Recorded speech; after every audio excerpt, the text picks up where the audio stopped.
Hello à toutes et à tous les amis, bienvenue dans cette nouvelle vidéo React documentaire dans laquelle on va se mater un documentaire ensemble pour répondre à la question pourquoi est-ce que aucun politique ne va en prison? Là récemment on a vu Donald Trump redevenir président des États-Unis d'Amérique, mais Donald Trump il a été condamné, je reprends mes petites notes, il a été condamné pour une affaire de compte d'entreprise falsifiée. En mai 2024, il a été jugé coupable. Il a eu aucune peine. Nous, en France, on a eu plein d'exemples du genre. On a eu François Fillon avec sa femme Pénélope Fillon pour emploi fictif qu'il avait dans son parti politique, condamné coupable. Il n'a jamais fait de prison, le mec. On a eu évidemment le meilleur, notre champion, Nicolas Sarkozy. Évidemment, reconnu coupable par la justice. Donc là, c'est sûr, c'est coupable. Pour l'affaire Big Malion, qui concernait des financements illégaux pour sa campagne présidentielle de 2012, donc des fausses factures, dissimuler des dépenses, etc. Ça, c'est coupable. C'est sûr qu'il est reconnu coupable par la justice. Une autre affaire des écoutes téléphoniques, dans laquelle, pour financer sa campagne, cette fois de 2007, et non pas la campagne de 2012, dans laquelle il a eu des appels, avec les procédures avec le gouvernement libyen pour financer sa campagne, etc. Bref, reconnu coupable aussi. Pourquoi aucun politique ne va en prison? Eh ben, je vous propose qu'on se mate le documentaire de Explore Media qui va adresser ce sujet. On espère avoir toutes les réponses qu'on attend, les amis. C'est parti, let's go! Jérôme Cahuzac, ancien ministre du Budget, condamné à 4 ans de prison, dont 2 fermes, pour fraude fiscale et blanchiment. J'avais oublié celui-là, un champion du monde aussi. Fraude fiscale, blanchiment d'argent. Reconnu coupable, 4 ans de prison, 2 ans ferme. Là, il n'y a pas de sursis, c'est du ferme. Combien de jours il a fait en prison? Temps passé en prison, 0 jours. 0. Mjid El Guerrab, ancien député, condamné à 3 ans de prison, dont 1 ferme, pour avoir tabassé un collègue député qui passera 3 jours en réanimation.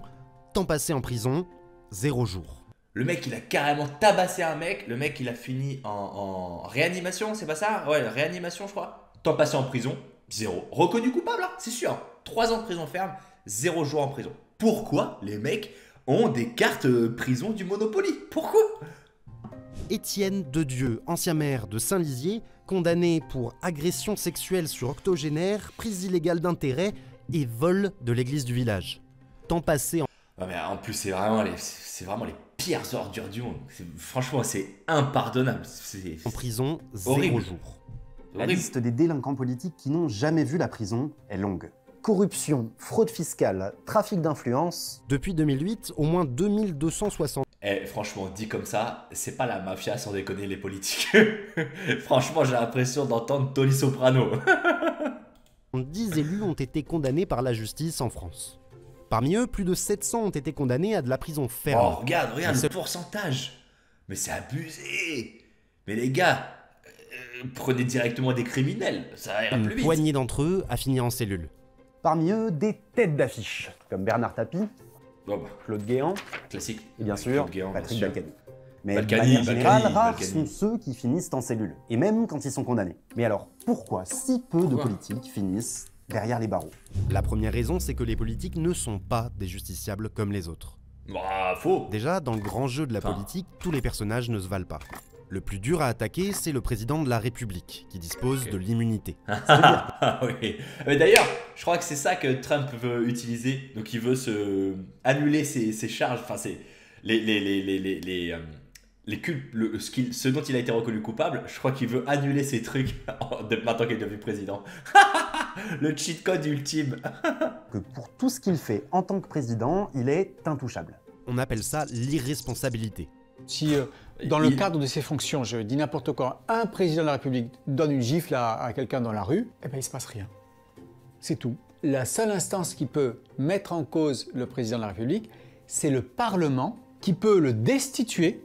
Et ça n'est jamais arrivé, et c'est peu probable que ça arrive un jour, impossible. sachant qu'en général, le président a la majorité Mais oui, à l'Assemblée nationale. impossible. Par contre, le président peut être jugé pour des faits qui ne sont pas liés à sa fonction. Mais pour ça, il faudra attendre 1 mois après la fin de son mandat. On appelle ça l'inviolabilité. Pendant Voilà. 5 ans, tous les Donc procès. il est en plus, donc tout ce qui concerne son mandat, lui, intouchable. Mais tout ce qui concerne pas son poste de président de la République, Il a toute la durée de son mandat plus 1 mois pour être intouchable. Les mecs, c'est quoi ce cheat code? C'est qui ont pu ou qui pourraient être formés contre lui pour des actes de sa vie privée sont suspendus. Donc quand Macron dit Ils veulent un responsable, il est devant vous, qu'ils viennent le chercher. bah, c'est juste pas possible. Et c'est plutôt logique pour le dirigeant d'un pays. Que des filtres existent, c'est normal. Ça, Faut vraiment en avoir une sacrée paire quand même. Pour savoir que t'as fait des crimes et monter sur scène devant des milliers de personnes et dire vive la France, vive la République. Franchement, les mecs, oh là là, c'est vraiment des sortes. Pas tous, évidemment, pas tous. Mais bon. sauf que chez nous en France, on n'a pas un filtre, on a un bouchon. Avec son totem d'immunité, le président est intouchable. Enfin, presque. Nicolas Sarkozy, condamné Et à voilà. Nicolas Sarkozy Et voilà, on y arrive. Notre champion du monde, notre Nicoco. a été condamné. Nicolas Sarkozy est condamné. Sur les 9 affaires de Nicolas Sarkozy, Ah oui, l'immunité d'accord. l'a sauvé. Bon, mes notes étaient clairement pas pleines, étaient clairement pas suffisantes. Moi, j'avais l'affaire Big Malion et l'affaire des écoutes, donc celle de milieu gauche et milieu. Bernard Tapie. Oh, bon. 2 fois. Mais ça ne l'a pas empêché d'être condamné 2 fois à des peines de prison ferme. Voilà, c'est ça. Une première sous la 5ème République. Bon, Le seul autre finalement, j'avais des notes qui étaient pas dégueu. J'avais que celle où il a été reconnu coupable. C'est quand même le principal.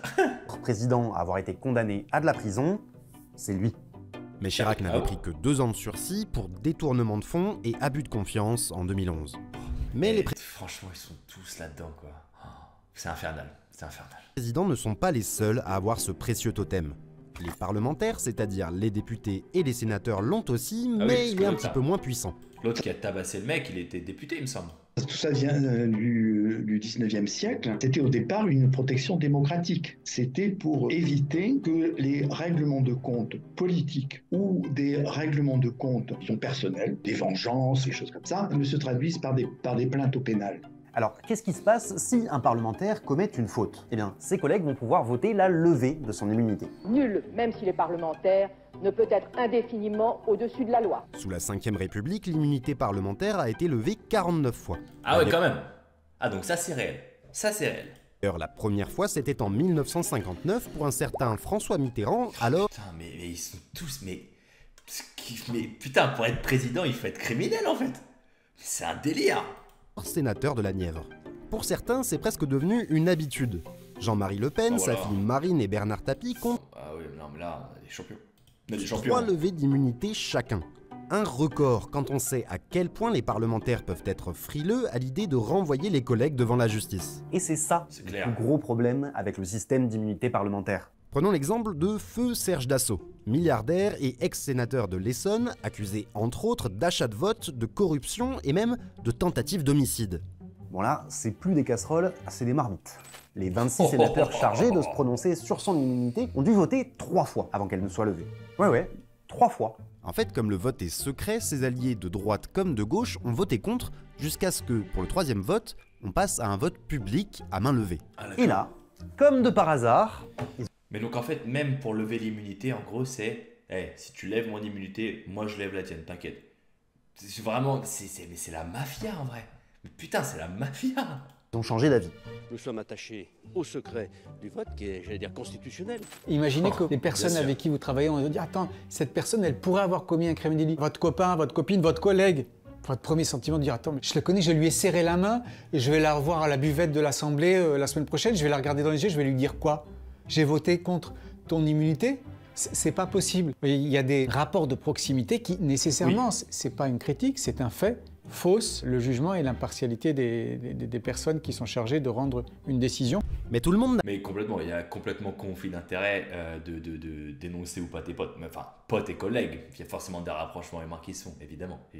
n'a pas la chance d'avoir une immunité. L'élu local, lui, n'a pas de totem, mais ça ne l'empêche pas d'avoir un certain sens du spectacle. Comme Xavier Dugouin, ex-conseiller régional d'Essonne, qui a volé près de 1200 bouteilles dans les caves du conseil Non, mais là, le mec... du pinard. Le mec, il a volé du pinard. Oh là là, quel tocard. régional pour les revendre. Ou cet ancien maire d'Alsace qui a foutu le feu à 14 caravanes de gens du voyage parce qu'elles stationnaient sur un terrain municipal.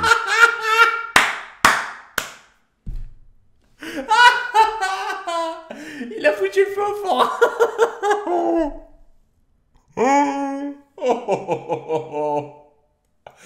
Eh non, mais lui, c'est un champion. Lui, c'est vraiment un champion. Il a foutu le feu aux caravanes des forains. Mais c'est un malade. Mais c'est un malade. Bref, certains élus locaux sont loin d'être des citoyens exemplaires. Le nombre d'élus poursuivis a été multiplié par 4 en 20 ans, et entre 2014 et 2020, c'est près d'un maire sur 35 qui a été mis en cause au pénal. Qu'on soit maire, député ou même président de la République, quand on respecte pas la loi, on va devant le tribunal correctionnel, comme n'importe quel autre citoyen. Mais ça n'est pas le cas des ministres et membres du gouvernement. Pour eux, c'est différent, ils disposent de leur propre cour, la Cour de justice de la... C'est pas mal ce qu'ils ont fait quand même avec les Sims, parce que tu vois que plus le pouvoir augmente, plus ta protection augmente. Mafia. République. Une cour spécialement créée pour juger les membres du gouvernement, elle doit être très impartiale. Ben non, pas vraiment non. La Cour de justice de la République, c'est vraiment la French Touch en matière de responsabilité pénale du gouvernement. Ils sont bons experts médias, ils sont bons les amis, il faut leur donner de la force dans les commentaires. Fonctionnement assez unique parce que devant cette cour, les politiques sont jugés par des politiques. Il y a 15 juges à la CJR, 3 magistrats professionnels et 12 parlementaires. 6 élus du Sénat et 6 de l'Assemblée nationale. Des parlementaires qui, de fait, connaissent les ministres pour avoir bossé avec eux au sein des mêmes partis. C'est une anomalie institutionnelle caractérisée. Vous avez des amis, vous n'allez pas être juge de vos amis. Non mais les c'est clair. politiques qui se jugent tant. Mais énorme conflit d'intérêts, mais complètement d'accord, C'est la principale critique qui est faite à la CJR. Dernier exemple en date, le procès d'Éric Dupond-Moretti, ministre de la Justice. C'est la première fois que la CJR a jugé un ministre en exercice. Et dans ce procès, Paul Cassia était témoin. Il y avait, au sein de la Cour de justice de la République, des parlementaires qui étaient opposés politiquement à M. Dupond-Moretti. Bon, ben, ces parlementaires ont un préjugé contre M. Dupond-Moretti, et c'est bien normal. Il y avait des parlementaires Renaissance et assimilés, donc de la même majorité politique que M. Dupond-Moretti, qui avait sans doute un préjugé favorable à la garde du ministre. Et c'est bien normal d'avoir un préjugé. Cette collusion d'intérêts est en elle-même contraire au droit à un procès équitable. Depuis sa création en 1993, la CJR a jugé 12 cas. 12 personnalités politiques de premier plan pour des faits allant de la corruption à l'escroquerie, en passant par l'atteinte involontaire à la vie. Les juges n'ont prononcé de peine que pour 5 des 12 personnalités politiques. Et c'est moi où ils ont fait vraiment tous les pires crimes du monde. Atteinte involontaire à la vie, corruption, escroquerie, violence, agression sexuelle. Les mecs, c'est les pires du monde ou quoi? Poursuivi. Et même dans ces décisions-là, la clémence des juges a constamment été pointée du doigt. L'affaire Lagarde est une très bonne illustration de l'anachronisme de la Cour de justice de la République. En juillet 2008, l'État a été condamné à payer quelque chose comme 440 millions d'euros à Bernard Tapie. Et cet arbitrage, extrêmement défavorable au contribuable national, a été validé par la ministre de l'économie, Madame Lagarde. Il se trouve que cet arbitrage était frauduleux. Et il a étonnant. Ah bon? fallu chercher les responsables de cette fraude. Donc ça veut dire que l'État a donné 440 millions à Bernard Tapie, si j'ai bien compris? Ces exécutants ont été condamnés par la juridiction pénale ordinaire, comme ils devaient l'être, pour avoir été impliqués dans un arbitrage frauduleux. Mais la responsable, elle, était justiciable de la Cour de justice de la République. Madame Lagarde a été reconnue coupable. Coupable de négligence. Mais voilà. Mais elle a été dispensée de peine. Bon, vous l'aurez compris, pas... Mais voilà, c'est ça. En fait, elle a fait passer un procès pour son copain. Elle a été retenue coupable de négligence sans peine. Ah, les mecs. Mais du coup, au final, on se refile la patate chaude jusqu'à ce qu'il n'y ait plus de patate, quoi, au final. C'est choquant. Juger des politiques en... C'est choquant. Et même une fois devant le tribunal, ce qu'on observe, c'est que les politiques sont de moins en moins condamnés. Ah oui. Quand on parle de délinquance du personnel politique, on parle en général d'atteinte à la probité, qui regroupe les classiques corruption, trafic d'influence et prise illégale d'intérêt.